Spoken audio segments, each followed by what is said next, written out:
Assalamualaikum warahmatullahi wabarakatuh. Perkenalkan, nama saya Fauzia Putri Utami. Saya dari SD Muhammadiyah 1 Bangkalan. Hari ini saya akan membawakan cerita tentang Kelesap.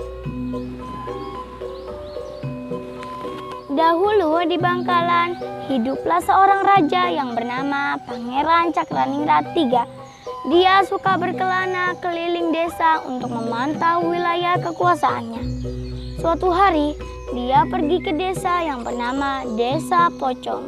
Di desa itu, dia bertemu dengan seorang gadis cantik yang menjadi kembang desa bernama Nyi Pocong.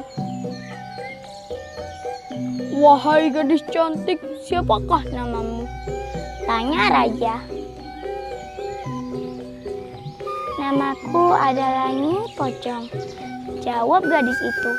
Tak lama setelah berkenalan, raja pun mempersunting Nyi Pocong untuk dijadikan selir olehnya.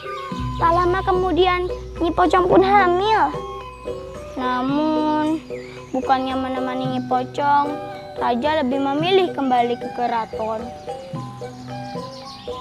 "Adinda, aku harus kembali ke keraton, sebab aku tetap harus menjalankan tugasku sebagai raja," ucap raja. "Oh Kakanda, apakah kau tega meninggalkanku dan calon anakmu ini?" jawab Nyi Pocong. Namun raja terus berusaha meyakinkan Nyi Pocong agar ia diperbolehkan untuk kembali ke keraton. Dan akhirnya Nyi Pocong pun mengizinkannya. Sebelum raja pergi, dia berpesan kepada Nyi Pocong. "Sebelum aku pergi, aku berpesan kepadamu.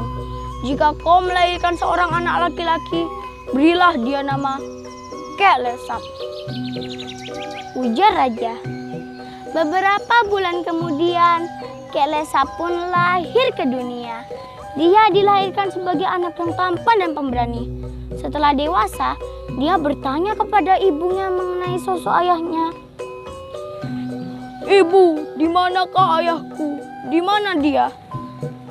tanya Kelesap. "Anakku, kau adalah putra dari Raja Cakraningrat III," jawab Nyi Pocong.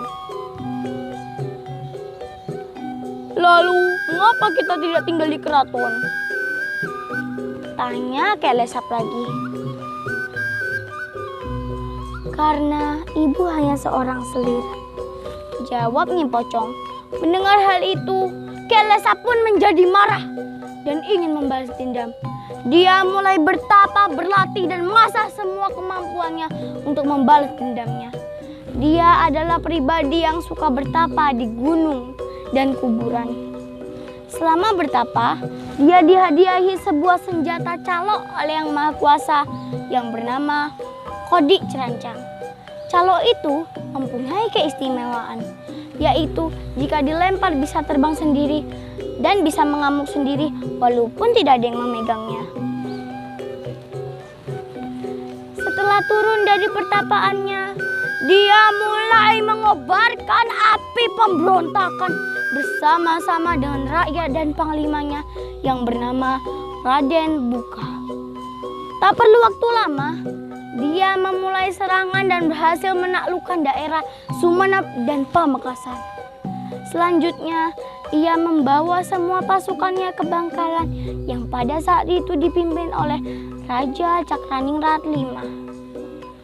Pertempuran hebat pun terjadi hingga Raja Cakraningrat V memutuskan untuk mundur sementara karena merasa hampir kalah. Suatu malam, Raja Cakraningrat V bermimpi untuk mengirim seorang wanita ke Kelesap sembari memegang bendera putih yang artinya Bangkalan telah menyerah. Keesokannya, tipu muslihat itu pun dijalankan. Raja mengirim seorang wanita dengan memegang bendera putih ke Kelesap. Kelesap pada saat itu tidak menaruh curiga apa-apa, bahkan merasa senang. Pada saat itu juga, Raja Cakraningrat V mengambil tombak pusaka Bangkalan yang bernama Kinenggolo dan berangkat ke Desa Tonjong. Sesampainya di Desa Tonjong, Ki Lesap pun terkejut atas kehadiran Raja Cakraningrat V yang menyerang tiba-tiba. Pada saat itu, Ki Lesap tidak memegang senjata apa-apa dan tak bisa berkutit. Kondisi itu dimanfaatkan oleh Raja Cakraningrat V untuk membunuh Ki Lesap dengan cara menusukkan tombak pusaka Kinenggolo kepada Ki Lesap. Seketika Ki Lesap pun mati di depan rakyat Bangkalan.